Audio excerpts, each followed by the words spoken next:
I'm Dutch, and let's react to the Americans. Hello, and welcome to my channel.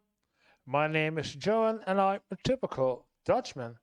And if you're planning to come over to Europe for your holidays, or maybe to live here permanently, or if you're wondering why is everything in America so expensive in comparison with Europe, then you are at the right place, because in this channel we take a look at life and living in America versus life and living in Europe, specifically the Netherlands, and the cost of both countries, of course. And for today we're going to take a look at the channel of TLDR News EU. I have already subscribed.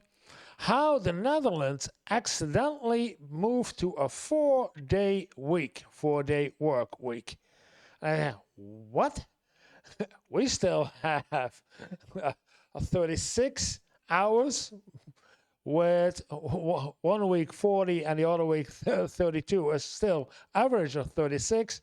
But I want to know, why are we accidentally moved to a 4-day work week? Let's take a look. Earlier this year, Eurostat published data on the average working week across the EU for 2020. And he's starting with a bike, electric bike montage.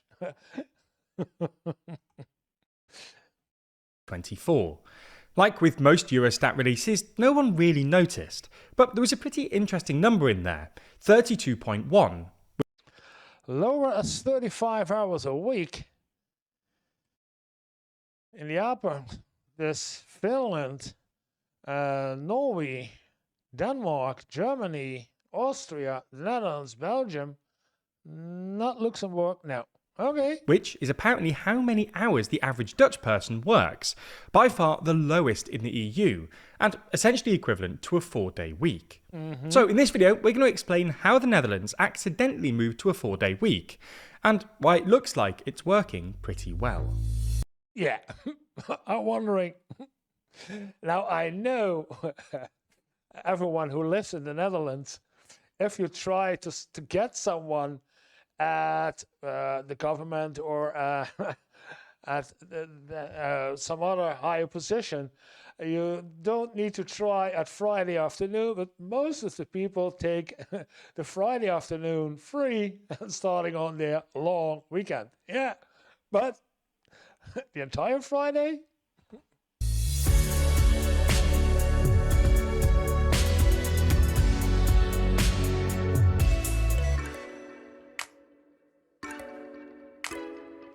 Four-day week. Have you ever wondered how much money TLDR makes each year? Or who's funding our journalism? Well, we think transparency is super important. So we answer both questions in our recent video. It's linked in the description. So the first thing to say is that this didn't happen suddenly. Rather, it's the culmination of a long-running trend that apparently started sometime in the mid-80s. Before then, the Dutch were about as likely as anyone else to work part-time, with about 6% of working men and 22% of working women in part-time employment. Yeah, okay, part-time jobs. But by 1990, this figure had risen to 15% for men and 36% for women, and by 1996 it had risen to 16% for men, the highest figure in the OECD, and 38% for women, behind Sweden and the UK, but well above the OECD average. So what happened in the 80s to provoke this shift? Well, broadly speaking, there were two factors at play. First, Dutch unions accepted a reduction in working hours for their membership to cope with the economic downturn that hit Europe in the 70s and early 80s. This wasn't the case in most other European countries, where, generally speaking, unions instead tried to protect as many full-time jobs as they could, even if that meant more redundancies. This was largely because the Dutch economy, and especially Dutch industry, had a particularly rough time in the 70s and early 80s. Quite a lot of this has to do with a phenomenon that's since become known as Dutch disease. In short, the Netherlands began producing and exporting lots of natural gas in the mid-70s, when energy prices were rising worldwide. The Dutch disease. Something that Russia has a problem with right now. While this was great news for anyone in the gas industry, it was bad news for anyone employed in basically any other industry. Strong gas exports put upwards pressure on the Dutch currency, the guilder, which made the Netherlands' other exports uncompetitive, leading to widespread bankruptcies and job losses. The Netherlands then suffered a particularly brutal recession in the early 80s, with GDP contracting for 8 consecutive quarters between 1981 and 1983. With exports collapsing and the In the 80s. Wow. Do I remember that? Nope. domestic economy in the doldrums, Dutch unions accepted that they needed to do something drastic. In November 1982, as part of the so-called Wassenaar Agreement with Ruud Lubber's new right-wing government, Okay, but Lubbers.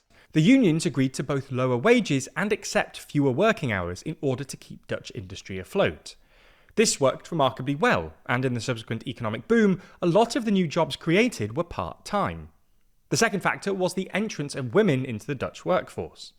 For a whole load of complicated cultural reasons, women moved into the workforce remarkably late in the Netherlands, but the rise of part-time jobs in the 80s acted as a sort of release valve, allowing women with children or other caring responsibilities to flood into the labour market.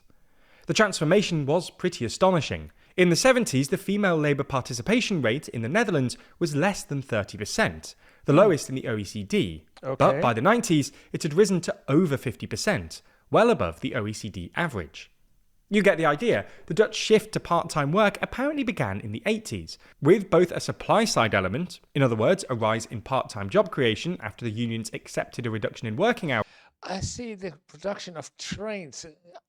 Do we make trains over here in the Netherlands? I do not know. And a demand-side element. In other words, there were lots of unemployed but well-educated Dutch women who were ready for part-time work. This seemed to work remarkably well. The Dutch economy boomed throughout the 80s and 90s, with strong GDP growth, low unemployment, and balanced budgets.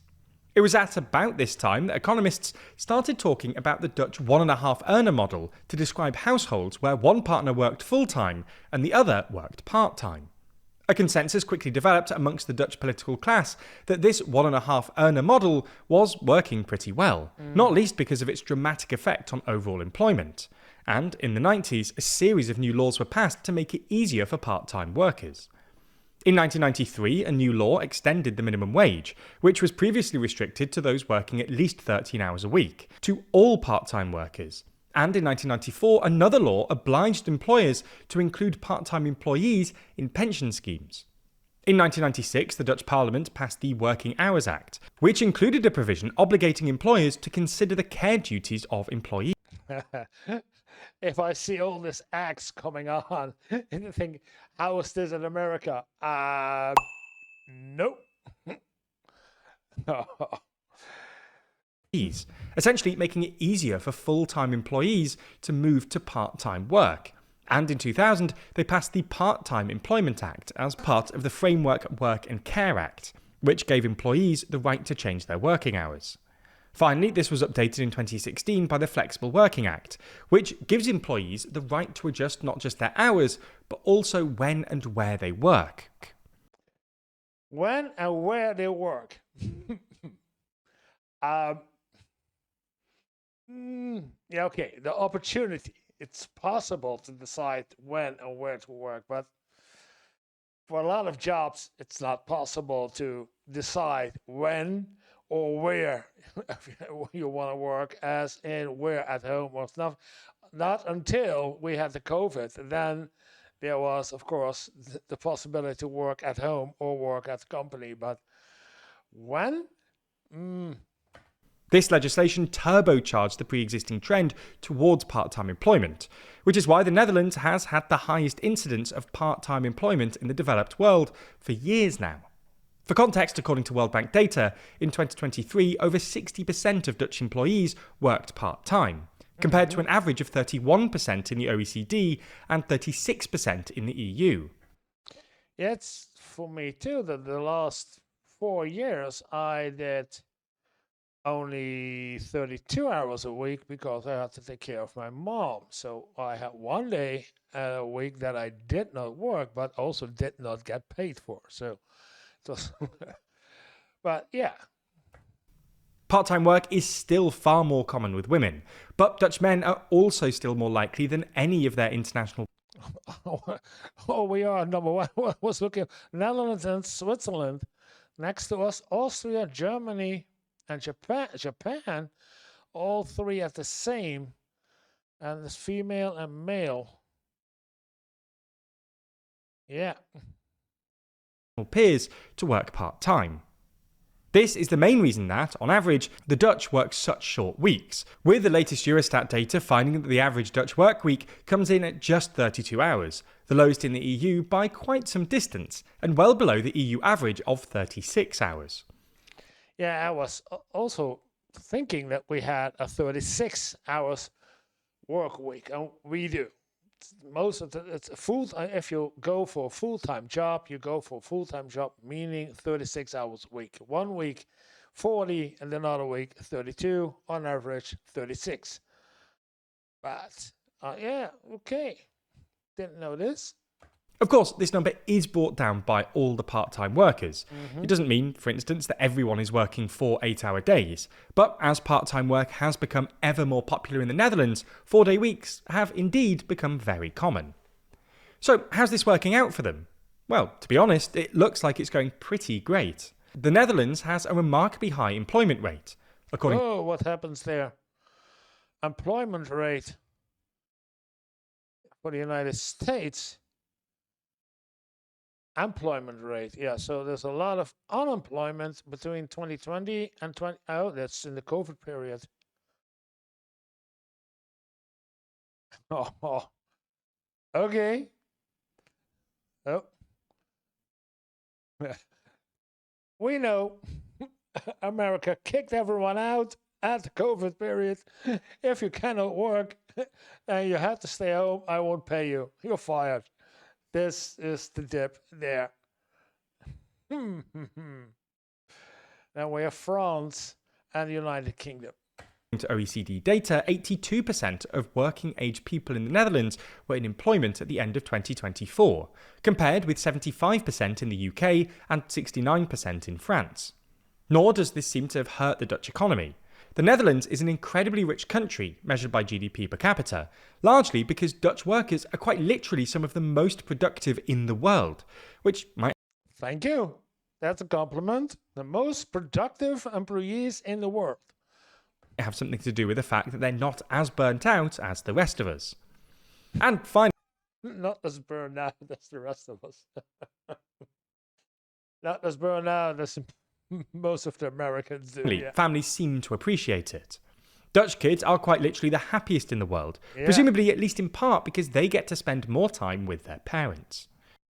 Now, when you're diving into complicated topics such as this, it's quite easy to get caught up in what you know without even missing a beat. But what about the stories you don't see? Or what happens when the stories you do see are purposefully leaving out information to try and sway your thinking? Thankfully, our sponsor this week, Ground News, Second, it's a sponsor. Yeah, Ground News are experts at helping with just that. Ground News is a website and app that collects thousands of articles from around the world and puts them all in one place for you to easily compare how news is being covered by different outlets online. For each and every story, you can see the number of sources reporting on it, as well as the political bias, factuality, and ownership of said sources. For example, if we take this story on Australian unions pushing for a 4-day work week, you can see that there are 19 sources reporting on it, with 5 of them coming from the left and 7 of them coming from the right. You can even compare the headlines to see what either side is saying, with the left focusing on the purported productivity advantages to a 4-day week, while the right focused on the need for realistic expectations. That's not all though. Ground News has tons of super handy features. Our personal favourite is their blind spot feed. Here you can find stories that have been disproportionately covered by one side of the political spectrum, helping you challenge your perspective on someone else's media reality. Here at TLDR, we're passionate about helping you understand how bias may affect the media you consume, something Ground News also firmly believes in. Because of this, we're offering 40% off the unlimited access Vantage Plan subscription by using the link in the description or scanning the QR code on screen. You can only access this discount through our link, so make sure you go to ground.news/TLDR or click the link in the description to get started today.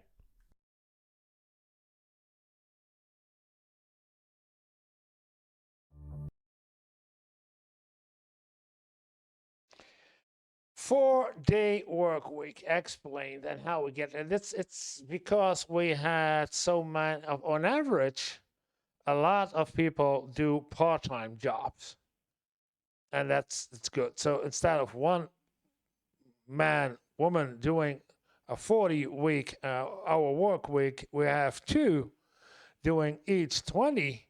Both are happy. Both have less pay, of course, but both have also more spare time to do the things they like, or to be with a family, or to take care of the kids, or but that's so many people are doing this that on average we have a 4-day work week. I did not know this. Interesting. Thank you for watching. And if you liked the video, then press like. And if you want to see more of my videos, then this is a good point to start with. And otherwise, it would mean the world to me if you hit the subscribe button so we get up to 500 subscribers. Thank you for watching, and see you in the next video.